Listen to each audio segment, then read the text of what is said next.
اعوذ باللہ من الشیطان الرجیم بسم اللہ الرحمن الرحیم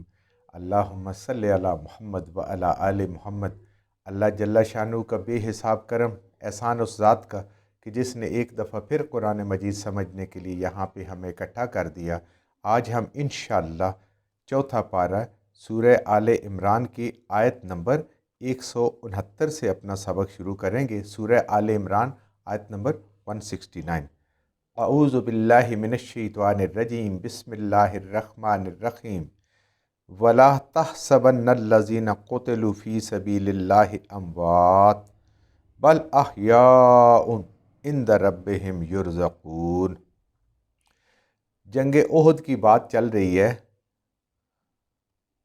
اللہ رب العزت فرما رہے ہیں ولا تحسبن الذین، ان لوگوں کے بارے میں ہرگز گمان نہ کرنا۔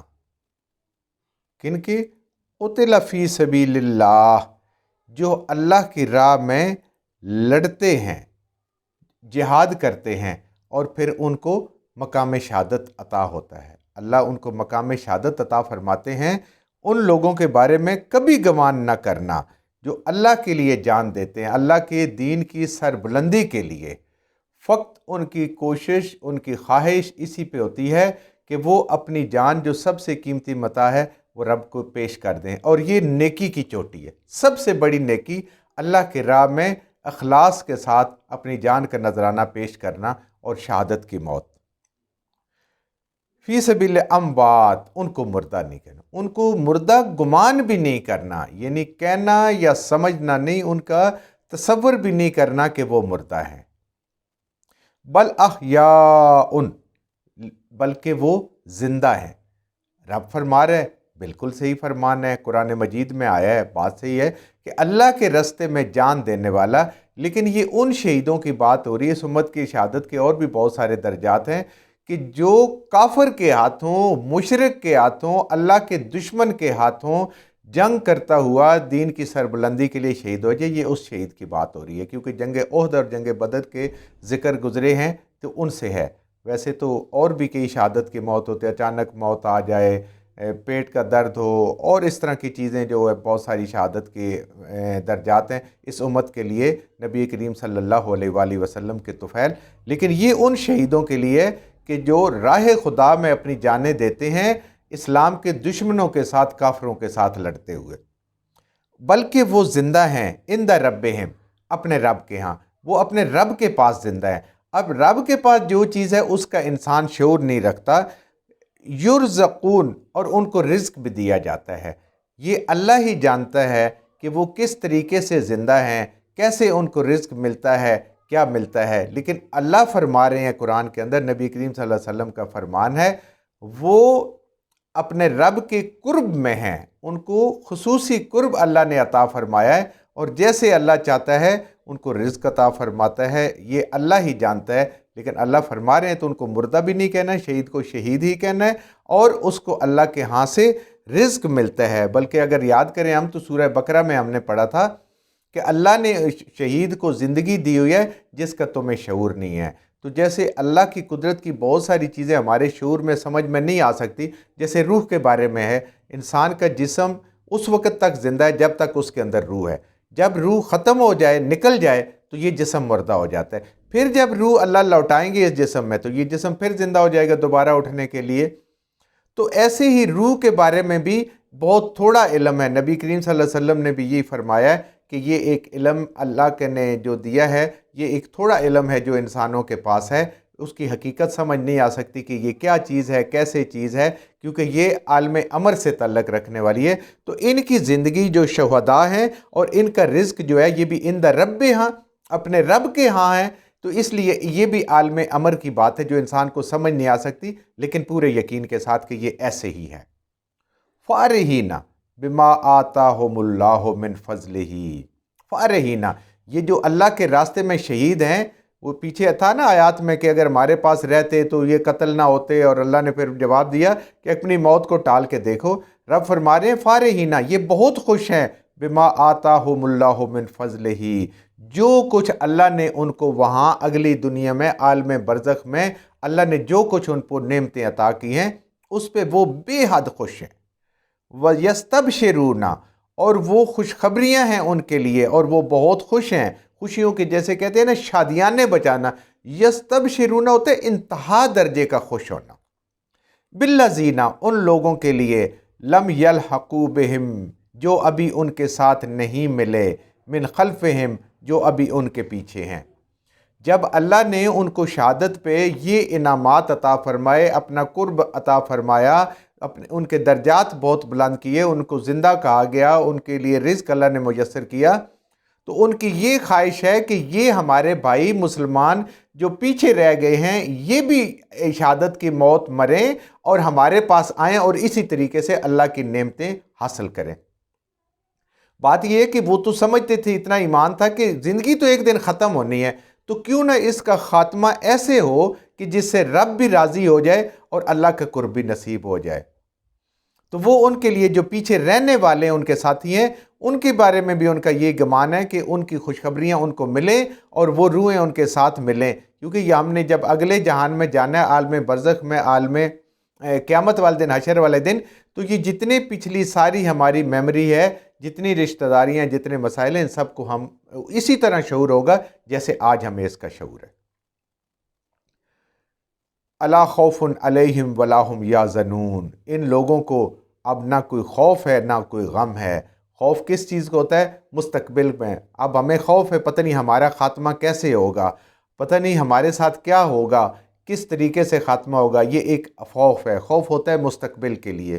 اگر دنیا کے حساب سے سوچا جائے تو وہ بھی انسان کو ہوتا ہے۔ اور ولا ہم یحزنون، اور جو پچھلی زندگی گزری ہے جب اس کو یاد کرتے ہیں تو پھر غم ہو جاتا ہے کہ بہت ساری زندگی کا وقت ضائع کیا ہے، نہ ہم نے قرآن پڑھا، نہ ہم نے قرآن کو سمجھا، نہ ہم نے اس پہ عمل کیا، نہ نبی کریم صلی اللہ علیہ وآلہ وسلم کی سنتوں کو سمجھا، نہ ہم نے ان پہ عمل کیا، تو اتنی زندگی ضائع کی ہے۔ اب رب نے یہ توفیق دی ہے، ہم یہ قرآن سمجھ رہے ہیں، اس پہ عمل کرنے کی کوشش کر رہے ہیں، اپنی سوچ کو، اپنے عمل کو اس مطابق ڈھالنے کی کوشش کر رہے ہیں جیسے ہمیں قرآن کہتا ہے، تو ان کا وہ سارا ختم ہو گیا۔ کیوں؟ کہ انہوں نے کامیابی کی بہترین منازل جو ہیں وہ طے کر دی ہیں۔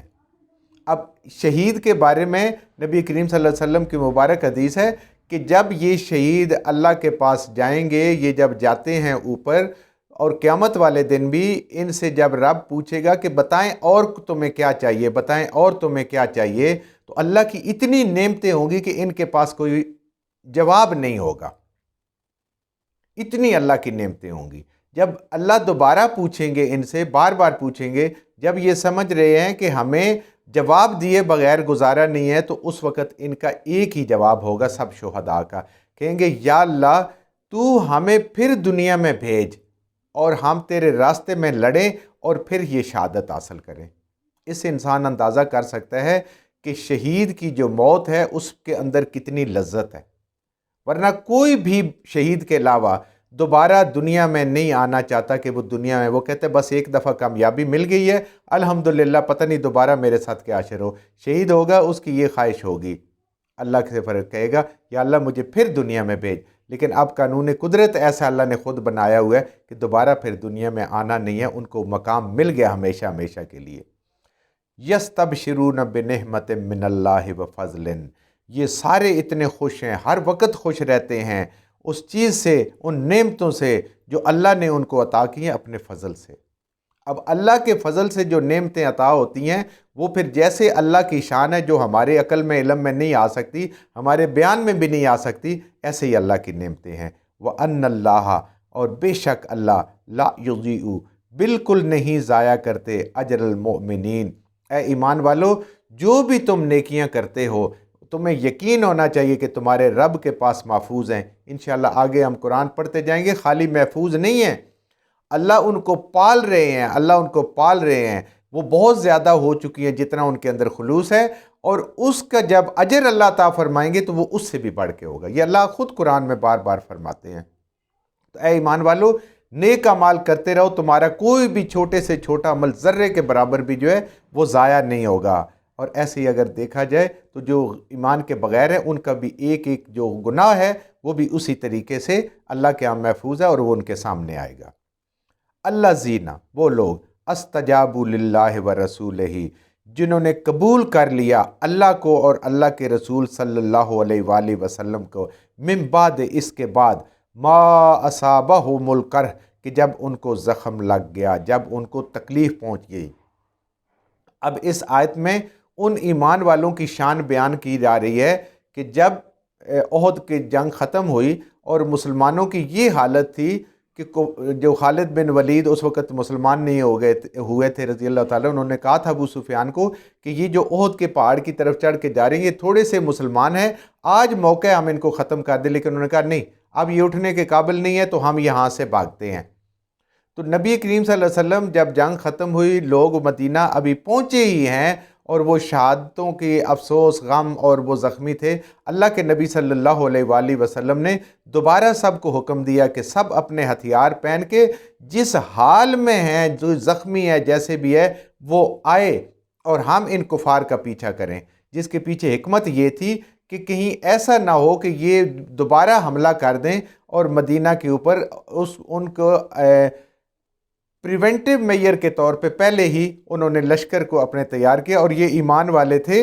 کہ جن لوگوں نے اللہ اور اللہ کے رسول کے حکم کو قبول کیا، وہ اسی حال میں، زخمی حالت میں جس حال میں تھے، ابھی ہتھیار اتارے بھی ہوں گے یا نہیں اتارے ہوں گے، وہ پھر دوبارہ جنگ کے لیے واپس چلے گئے۔